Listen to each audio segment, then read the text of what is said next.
First time I actually heard about it, I didn't know what it was. Had a family member who actually got shot, had to get a blood transfusion. This is back in the late 80s.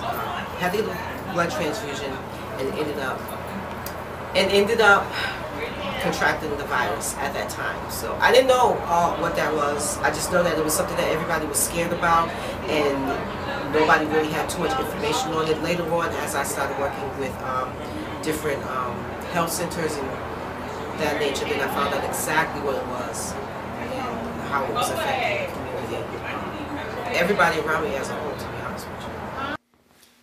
My first encounter with HIV was in the media back in, I guess, the mid to late 80s. I was young, but I remember Ryan White and celebrities like Arthur Ashe.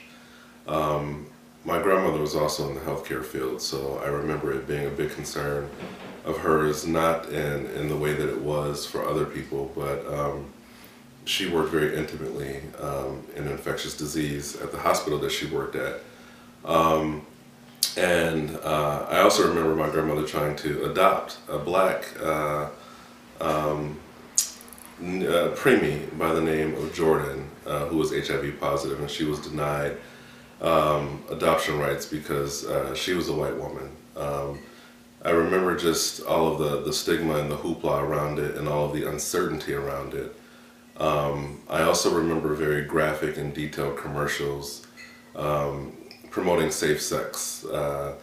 Personally, I feel as if we need to bring some of those commercials back. They were frightening. They made you think twice before engaging in unsafe practices, or I would imagine sex, period, although I wasn't sexually active at that time. The first time that I heard about HIV/AIDS, or anything related to it, I would say it would have had to be in high school.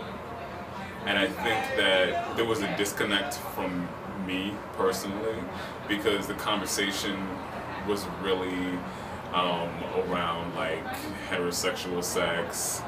They talked a little bit about the history, about it being a gay disease and some of like the skin cancer, stuff like that. But I think that it wasn't really that effective for me. And I don't think it became really effective until college, and when I started meeting people and a lot of my friends were becoming infected. First encounter with HIV was right at my senior year in college. I was getting ready to graduate, and it came this major blurb about HIV and AIDS and how it was only a gay disease. And I noticed that at that particular time, the only people that were ever on the television, ever in the news, ever in the magazine were always Caucasian males.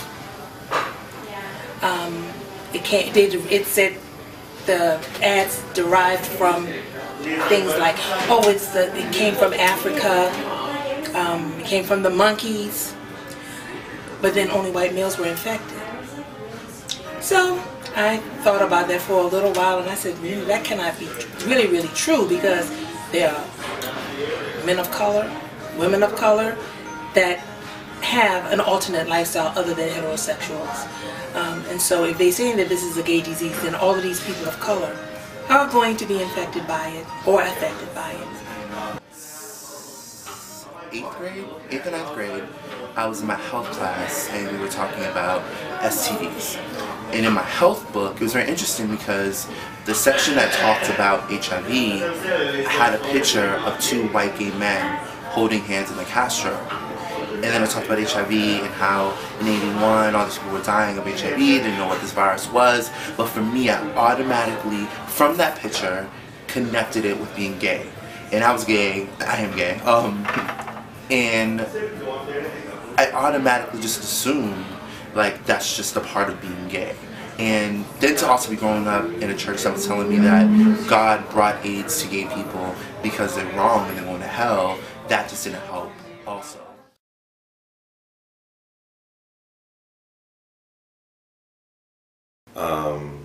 As a positive man, it affects me daily and very intimately. However, and this sounds weird to a lot of people, it affects me very positively. It allows me to approach things differently, appreciate things differently. It still hurts though, not for me though. Every time that I hear a story of any new diagnosis, regardless of age or sex or ethnicity, it's a very painful experience because while everyone's story and situation is very different, I know what it's like to hear that news for the first time. So HIV clearly affects me at a very personal and intimate level. However, in the work that I do in outreach and activism, my status, my story, and me overcoming my story has allowed me to speak very candidly and intimately and personally with young men specifically.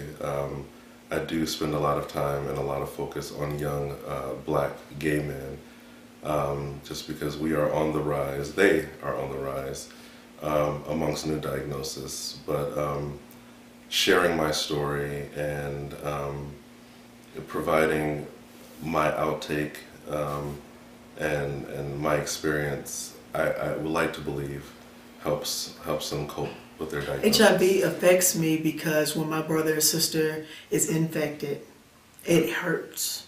And because they're hurting, because I care, and because I share this love, I'm hurting with them. And so it's a struggle. It's, you know, I think about it in the ways that if we really care about our people, about black people, about all people, that we have to practice safe sex, regardless. If you care about yourself, you have to practice safe sex as well as if you care about anyone else. And so the ways that we show our love to each other means that we have to care in every way. And the ways that we use our bodies towards each other, whether a hug or whether a kiss on the cheek or anything like that, is so important to take care, to protect the space of someone else as well as ourselves.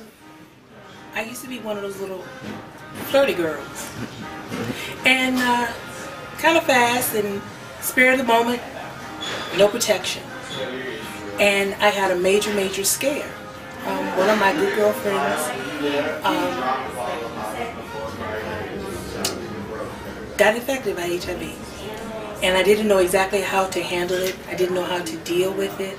But it was a wake-up call for me because it made me realize that no one is beyond this. No one is beyond this. My girlfriend made 6 figures at 26 years old, legally, mind you, and she got infected.